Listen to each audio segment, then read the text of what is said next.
de volta com o programa Viva Saúde, hoje conversando sobre a vacinação contra o coronavírus. Estamos conversando com o pneumologista, o Dr. Rodolfo Bacelar, que está tirando dúvidas a respeito da vacinação. E a gente vai continuar conversando com ele, que tem muitas dúvidas ainda para tirarmos, muita coisa para conversarmos. Doutor Rodolfo, no primeiro bloco, a gente vinha terminando ali o primeiro bloco, falando um pouco sobre... Você estava falando um pouco sobre a eficácia da Coronavac e de outras vacinas. Pois é, em relação à eficácia, muita gente já se pergunta, já fica falando aí, duvidando realmente da eficácia da Coronavac quando coloca em comparação com outras vacinas que temos disponível no nosso plano.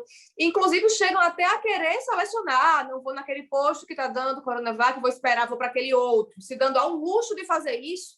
Enfim, o que é que a gente sabe? Nós vimos também, em alguns momentos, que chegou também a ser ventilado uma possível terceira dose de Coronavac aos idosos.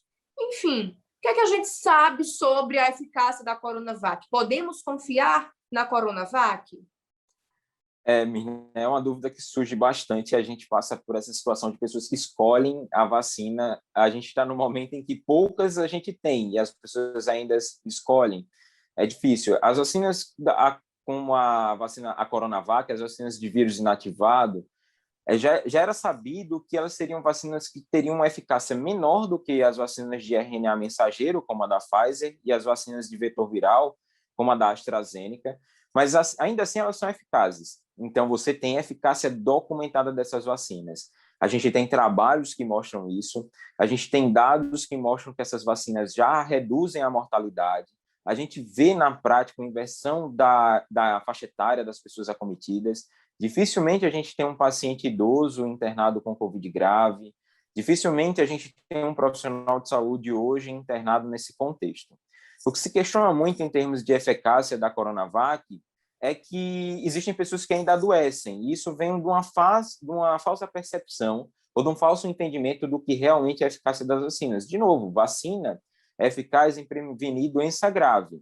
Agora, talvez uma excelente analogia nesse contexto foi uma analogia feita pela Natália Pasternak na CPI da Covid, em que ela comparou as vacinas aos goleiros. Então, eu posso ter um excelente goleiro, mas se eu tenho um atacante na cara do gol chutando 10 vezes, 20 vezes no jogo, uma hora a bola entra. Então, não adianta nada eu ter uma vacina que ela mostra eficácia, mas se eu deixo o vírus circulante, uma hora essa vacina pode falhar. Então, até as vacinas da Pfizer, elas documentam casos de pessoa pós-utilização, as vacinas da AstraZeneca também. Por isso que o benefício da vacinação é muito mais populacional do que individual. Se eu me vacino com uma vacina de 50% e o meu vizinho utiliza uma vacina de 90%, eu também estou beneficiando da vacina dele.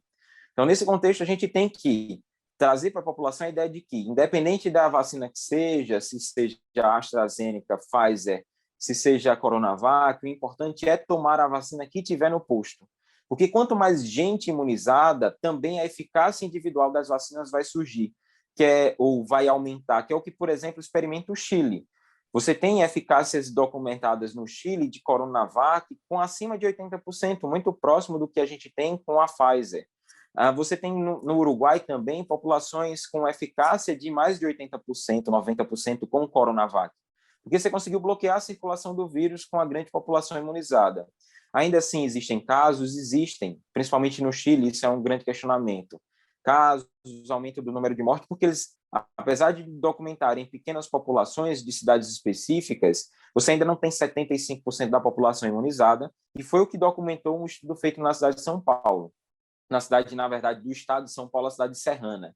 E quando você imunizou 75% da população com a vacina da Coronavac, a vacina da Sinovac, você teve um bloqueio da circulação do vírus, você teve uma redução ou controle da pandemia. Então, a gente precisa ter essa noção de que eu preciso imunizar muita gente, por isso que a gente tem que correr tanto, por isso que a gente comemora, como você bem disse, cada idade que se cai é um motivo de comemoração, quanto mais gente. Quando a gente chegar nos adultos jovens, nos 18 anos mais, vai ser uma excelente notícia. Quando a gente também estiver imunizando adolescentes e crianças, aí a gente vai estar muito mais contente. Pois é, quero chegar aí. Vou lhe perguntar também sobre adolescentes, imunização em adolescentes, mas só para a gente fechar ainda em relação às vacinas, vacina da Sputnik, a vacina Sputnik, também a vacina Covaxin, tudo indica, né, que elas vão chegar, vão ser incluídas no nosso Plano Nacional de Imunização, né, a Sputnik, inclusive, pelo consórcio dos estados nordestinos. Essas vacinas, porém, elas vêm com restrições. Por que restrições, doutor Rodolfo? Por que elas não podem ser aplicadas como as outras à população em geral? O que aconteceu, na verdade, foi que na análise que a Anvisa fez, os fabricantes eles não conseguiram apresentar todos os dados necessários para aprovação de uso emergencial completo. Então, ficaram pendências que foram algumas delas resolvidas. E pela necessidade de utilização na população, essas pendências ficaram em segundo plano. Foi isso mesmo dito pela Anvisa. O que se fez foi que essas vacinas vão ser utilizadas na população e vai ter uma obrigatoriedade, então, dos estados vacinadores de que eles façam relatórios periódicos para a Anvisa documentando que essas vacinas elas continuam mostrando segurança. No caso dessas vacinas, o que aconteceu foi que, especificamente da Covaxin, a gente teve uma questão em relação à fábrica específica e uma certificação que a Anvisa demandava, mas que até então ela não acabaria em reduzir a eficácia dessa vacinação, até pelos dados que foram apresentados. Mas ainda assim vai ter essa vigilância, que é uma vigilância de fase 4, que a Anvisa vai fazer, que os estados vão ser co-participantes, vão ser corresponsáveis junto à Anvisa. Nesse contexto, a Covaxin é uma vacina parecida com a Coronavac, é uma vacina de vírus inativado, que tem sua eficácia documentada, e que também essas vacinas, uma outra coisa, até resgatando a questão da Coronavac, Mirna, que foi dito, é sabido, que essas vacinas elas diminuem sua eficácia nos idosos. Então, com o progredir da idade, toda vacinação de vírus inativado, ela tem uma redução que é intrínseca ao próprio idoso. O idoso ele tem um sistema imune mais experiente, mas porém mais cansado, talvez simplificando essa ideia, de que existe uma própria imunodeficiência relacionada à idade e que por isso eles desenvolvem uma efetividade menor. Isso acontece com todas as vacinas, inclusive com as vacinas de vírus inativado, que é a Coronavac, que é também a Covaxin. Então, como o benefício é populacional, quando eu imunizo muita gente, e a partir desse entendimento foi uma grande vantagem em reduzir as faixas etárias, então, quanto mais jovem tiver imunizado, a eficácia da vacina no idoso também vai aumentar.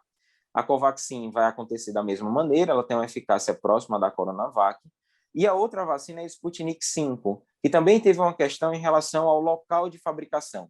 Essa vacina é uma vacina de vetor viral, que utiliza 2 vetores virais e não só um, então ela seria como se fosse 2 vacinas em uma, e é uma vacina que, inclusive, se mostrou, é uma vacina que tem a mesma maneira de produção do que a vacina da AstraZeneca, do que a vacina da Janssen, e essa vacina, por ter 2 vetores virais, nos trabalhos com a fábrica lá do grupo Gamaleya, ela se mostrou até mais eficaz do que a da AstraZeneca.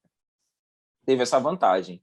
Porém, nos dados apresentados à Anvisa e na certificação, ficaram algumas arestas e ficou também esse questionamento sobre o local de fabricação dessas vacinas, mas que a Anvisa reavaliou esses dados e permitiu o uso seguindo essas orientações de que as vacinas só fossem utilizadas em 1% da população dos estados que fizessem a importação, de que você tivesse essa vigilância também e que fossem vacinados jovens sem comorbidades, para a gente para a gente tirar um fator de confusão que possam ser as doenças que a pessoa já tem. Não é porque a pessoa vai tomar e vai agravar, mas aí a pessoa toma e tem uma reação. Essa pessoa é diabética, hipertensa, já teve um AVC. E aí a pessoa teve uma reação, algum contexto mais grave, porque ela tinha essa comorbidade ou foi a vacina que causou? Ela teria independente da vacina ou não. E por isso se utilizam os adultos jovens nesse contexto de vacinação. Se a gente for pensar assim, de que o trabalho mostrou uma vacina de mais de 90% de eficácia e essa diferença de fabricação possa cair a eficácia da vacina, ainda assim essa vacina vai ser tão eficaz quanto a vacina menos eficaz, porém ainda eficaz que a gente tem. Então, por isso é o benefício da vacinação. Então, de novo, as pessoas precisam ir para o posto, confiar e tomar a vacina que tiver lá no posto, porque esse benefício vai ser de todos. Ainda falando sobre os idosos, doutor Rodolfo, então, aquela possibilidade que foi ventilada, ela é uma realidade? Dá para se pensar numa terceira dose da Coronavac, ou mesmo da Covaxin, se, na verdade não vai chegar a vacinar idoso aqui, né, a Covaxin, mas uma terceira dose da Coronavac seria viável?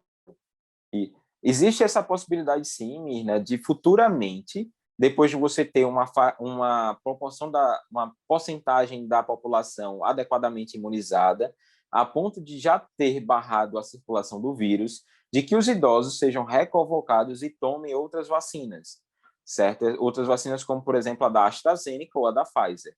Então, isso é uma possibilidade, sim, mas no contexto atual, onde a gente não tem vacina sequer para as populações em que se deseja, a gente não consegue barrar a circulação viral, isso vai ficar para um segundo momento. Mas sim, é plausível que isso aconteça.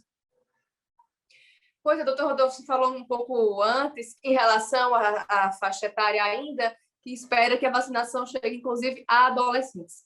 A gente já está observando que uma ou outra cidade começaram a vacinar adolescentes. O Ministério Público, até acho que foi uma cidade mineira, já suspendeu, pediu para suspender, enfim. Mas será interessante? Nós temos estudos que comprovam que é interessante vacinar os adolescentes, essa faixa etária aí bem mais jovem? O que a gente tem de estudos com melhor documentação é a vacina da Pfizer. Essa tem estudos já que validam, inclusive o FDA, que é a Anvisa americana, ele já valida a utilização da vacina da Pfizer para adolescentes. E a Pfizer já começa a estudar a utilização dessa vacina em crianças, com até 2 anos de idade. Nesse contexto vai ser benéfico, sim, porque quanto mais gente imunizada, por mais que crianças e adolescentes eles não tenham maior chance de adoecimento grave, a gente tem, então, uma barreira da circulação do vírus. Então, a criança que seja uma portadora do vírus, ela não vai levar para o avô que tomou uma vacina ou tem um sistema imunológico que, porventura, leve a uma eficácia menor da vacina. Então, isso vai ser benéfico. A gente vê também uma diferença, se a gente pode colocar assim, entre a imunização americana e a imunização israelense, é exatamente isso. Os israelenses estão mais lentos em vacinar os adolescentes, os americanos já começam a vacinar. E começam a ter alguns casos de alguns surtos em escolas de lá de Israel. Então, provavelmente, a gente vai precisar imunizar os adolescentes também, mas que, como eles não têm adoecimento mais grave, isso ficará provavelmente para um segundo momento no nosso contexto. Mas, com certeza, quanto mais gente imunizada, seja adulto, seja jovem, criança, com os estudos validando essa possibilidade, melhor para todo mundo. Doutor Rodolfo, como sempre, uma aula aqui para a gente, não é? Obrigada pela sua participação mais uma vez, foi ótimo. Acho que todo mundo que está em casa conseguiu compreender, né, a importância, conseguiu tirar dúvidas. Então, gente, fica o apelo, vamos à vacina, por favor, vamos nos vacinar. A gente sabe que o momento é delicado, é importante esse compromisso de cada um. E se chegou a sua vez, perca essa oportunidade, não. Não deixe de se vacinar, não. Doutor Rodolfo, obrigada. Acho que esse é o recado mais importante, né? Resumindo todo o programa de hoje. Exato, Mina. Se tem a possibilidade de se vacinar, quando chegar a sua hora, vá feliz para o posto de vacina, com máscara, promova o distanciamento social, tome a vacina, tome as 2 doses. É importante a gente lembrar que uma dose só não é imunização completa, independente da vacina que você tenha tomado, precisa da segunda dose, precisa seguir com os cuidados e assim a gente vai vencer esse pesadelo que a gente vive. Isso mesmo. Gente, a vocês de casa, muito obrigada pela sua participação, pela sua presença aqui conosco. Obrigada por nos deixar entrar na sua casa, participar aí da sua vida um pouquinho. Um beijo grande e a gente se encontra no próximo Viva Saúde. Até mais!